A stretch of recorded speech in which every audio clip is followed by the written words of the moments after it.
All right, in our last video, we took a look at ionic bonding. Today, we're going to switch gears and talk about something called covalent bonding. So let's first define what a covalent bond is. And a covalent bond is very different than an ionic bond.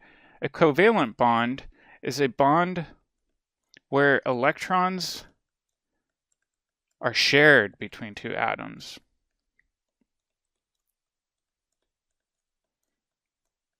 So let's write this down. And the key word here is shared. And in order to share electrons, you normally have two non-metal atoms. So let's make a second note here, and we'll just say usually between non-metal atoms.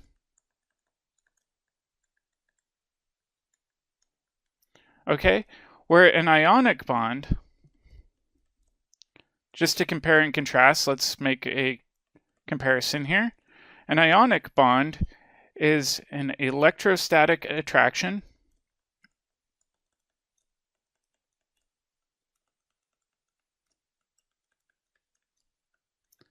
between a cation and anion. There is no sharing of electrons.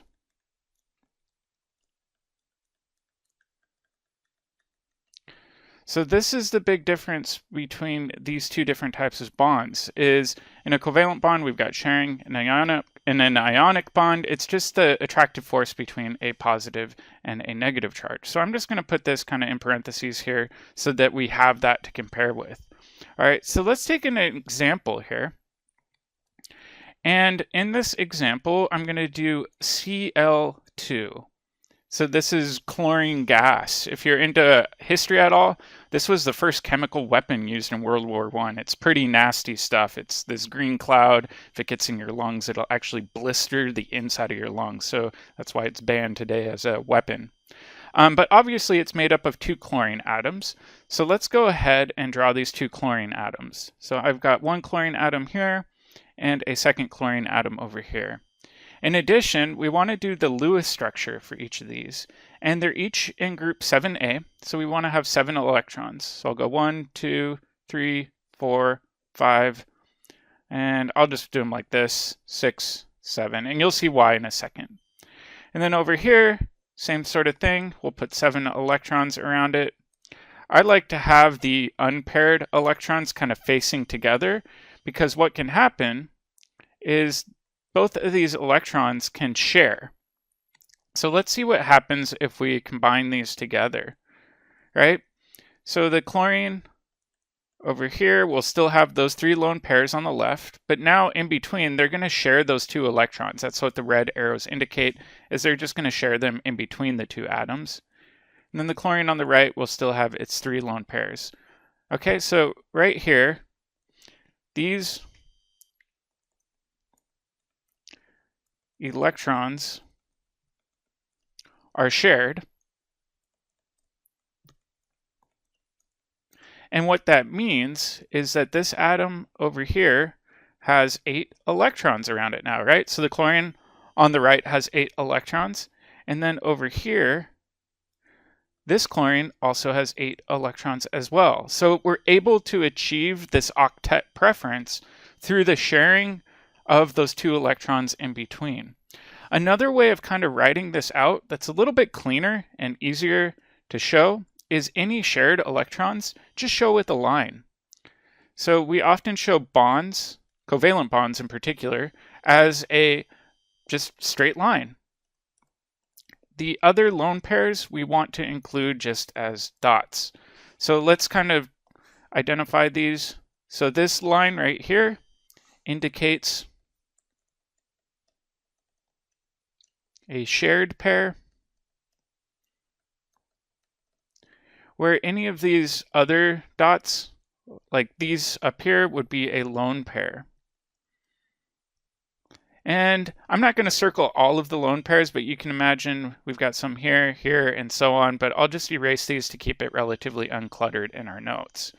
All right, so this would be the Lewis structure for chlorine gas. All right, let's do a different one though. Let's look at a gas that's not a chemical weapon. Let's take a look at oxygen. And oxygen is just O2. So let's see how O2 differs from chlorine gas. So this is elemental oxygen. You're actually going to do an experiment with this in lab. And we've got 2 oxygen atoms, so I'll just draw them out like this. And oxygen's in group 6A, which means we want 6 electrons. So I'll just say 1, 2, 3, 4, 5, 6. And then I'll say 1, 2, 3, 4, 5, 6. And this time you can see that if we look at just this one, for example, we're too short of an octet, which means we're going to have to do some sharing in order to achieve an octet. But let's try doing the same thing. We can have both of these electrons share. That would get us up to 7. But then what if we have these electrons share as well? So if we do this, we would have an oxygen with 2 pairs of electrons being shared between both of them, right? Those would be the shared pairs in this case.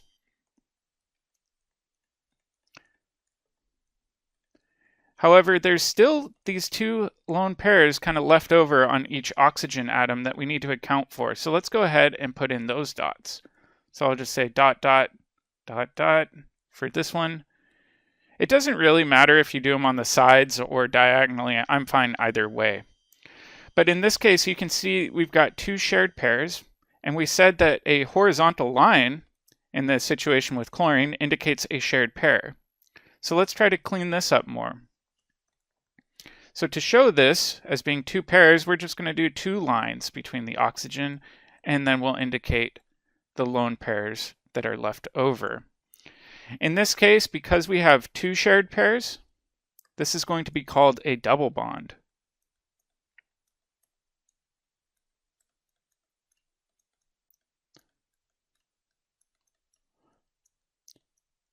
But it's kind of interesting, right? So let's do the same thing as we did before. And we could count electrons. So in this case, we're going to count the shared pair for the oxygen on the right and the oxygen on the left. So if we count up all the electrons, we've got 8 electrons here, so that's happy. And if we go over here, we've got 8 electrons as well. So each of them are now happy and they have a full octet, which means that this would be the correct structure for molecular oxygen. This is the oxygen we breathe in during respiration. All right, an interesting thing though that I bring up in the lab video for our oxygen lab is that most of our air isn't actually made up of oxygen. In fact, the majority of our air is nitrogen, which is N2. All right, so let's try doing the same thing with N2 and figure out what this looks like. So we've got 2 nitrogen atoms. So I'll go ahead and draw both of these. They're in group 5A. So I'm going to go 1, 2, 3, 4, 5. Same thing over here. And as you can see, we're 3 short of an octet. So that's okay. We can share this one. That gets us to now we have 6 around each. And then we can share these and we can share these. So kind of like we did before, we want to pair these up. But let's see what this would look like. So now we've got 3 shared pairs in the middle and 1 lone pair left behind. So these are going to be our shared pairs. But if we go and we look over here, this nitrogen on the left still has 8 electrons because we count the shared pair for either atom, right? So this would be 8 electrons. It's happy. Over here, this one also has 8 electrons. It's happy. But because we have 3 shared pairs, we would show this with 3 lines between it. So this would be called a triple bond. Now, students will often ask me, well, what about 4? Could you have a quadruple bond?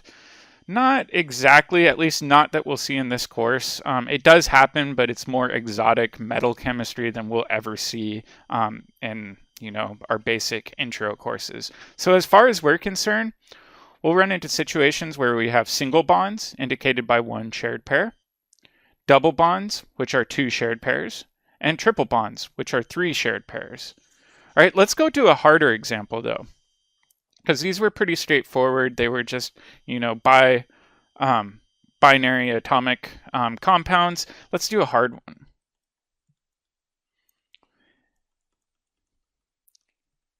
And sometimes in these harder examples, you have to really break it down into pieces. And in this harder example, we're going to work with SO3. This is called sulfur trioxide. And before we start trying to build this, let's just do a little accounting. So we know that we've got sulfur, and we've got 1 atom times 6 valence electrons. So in this case, we've got a total of 6 electrons from that 1 sulfur, right? Makes sense. Let's do oxygen now. Oxygen, we've got 3 atoms. And we've got 6 valence electrons, so 6 times 3 is 18. So if we think about the total valence electrons that we need to keep track of, it's going to be 24.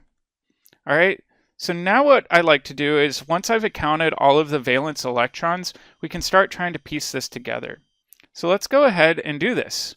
I'll put sulfur in the middle, and I'll just stagger 3 oxygens. I will say it's not always super intuitive. Sometimes you can lay these out differently, but usually if you have more of one type of atom, you want to stagger those around a central atom. Okay, and we know we've got at least 1 covalent bond attaching each of these together. So I'm going to go ahead and just put 1 covalent bond between each of these, right? Because we know the oxygens need to be attached to the sulfur. Okay, so we've got 6 electrons accounted for. So if we subtract 6 from 24, that means we have 18 that we still need to fill in. So let's try to fill in the lone pairs. So I'll say 1, 2, 3, 4, 5, 6, 7, 8, 9, 10, 11, 12, 13, 14, 15, 16, 17, 18. All right, so if we count up all of our electrons, we have confirmed that we do in fact have 24 electrons, right? So this works. However, let's do some checking here. So this oxygen has 8 electrons. That's good, right? Let's go to the next oxygen. 8 electrons. That's good. Then we go over here. This oxygen has 8 electrons. That's good. But let's check our sulfur. You see how it only has 6 electrons? This is an issue. So then the question is, well, what do we do about this? Well, in order to make this sulfur happy, what we're going to do is share with one of its neighbors. So it doesn't matter which oxygen, but what I would do is I would just say, let's just pick this one. I'm just picking this arbitrarily. I could have picked the one on the left or underneath, doesn't matter. But let's share this. Share to make sulfur happy. Sulfur wants that octet, right? Okay, so let's keep on working down with this. So now that we've got this all situated, I'm going to kind of condense this down a bit more. We've got 2 shared pairs between sulfur and this oxygen. However, that oxygen still has 2 lone pairs left over. Actually, let me put them in the exact position so we can better keep track. And so what I mean by that is this lone pair is still left behind, and this lone pair is still left behind, right? And then the other oxygens are just going to be in their regular positions. So let's go ahead and fill in each of those oxygens, and they're connected through 1 shared pair, and they each have their lone pairs left over. All right, so now we've got all 24 electrons together. We can go through and check. This oxygen has 8 electrons. This oxygen has 8 electrons. This oxygen over here still has 8 electrons, so we're good to go. But now let's check that central sulfur. Is that central sulfur happy with 8 electrons? Yeah, absolutely. So we've got 8 electrons now. So let's try to make this look prettier.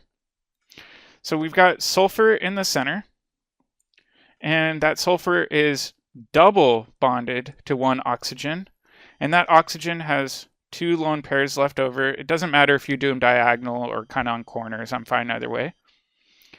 It's got a single bond to an oxygen underneath, and that oxygen has 3 lone pairs, and then a single bond to this oxygen, which has 3 lone pairs. So this would be the overall Lewis structure for sulfur trioxide. I do show how to do this a little bit differently in our molecular modeling lab. So if you are in search of additional practice, you may actually want to start going through the molecular modeling lab a little bit early. Watch the video for that lab. If you're still struggling, there's a ton of YouTube videos on Lewis structures. Everybody teaches it a little bit differently. I'm trying to stick with the method shown in our book just to avoid any confusion. But if you find another method from another YouTube video, you're more than welcome to use that on any exam or quiz. All I really care about is that your overall structure looks correct. All right, good luck studying, and let me know if you have any questions.